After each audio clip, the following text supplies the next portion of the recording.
అమ్మగారు నీళ్లు మోస్తుంది ఇస్రాయేల్ ప్రజల కొరకు. అమ్మగారు కష్టజీవి. అమ్మగారు చూడండి ఎలాగా చెమటలు పట్టేటట్టు కూడా నీళ్లు మోస్తుంది. అమ్మగారు ఇప్పుడు రాత్రి తెల్లారినాక నీళ్ళు నిద్ర వచ్చేసి ప్రార్థన చేసింది. ఇప్పుడు నీళ్లు మోస్తుంది.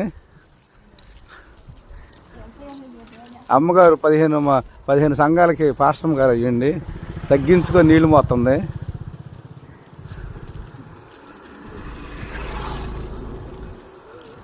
నీళ్ళు లేక పరిటాల్లో చాలా అల్లాడుతున్నారు. జాన్ గారు పిడిగిరాల ప్రాంతం నుంచి వచ్చి నీళ్లు మోస్తున్నారు.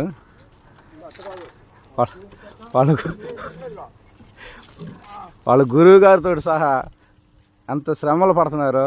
జాన్ గారు చూడండి,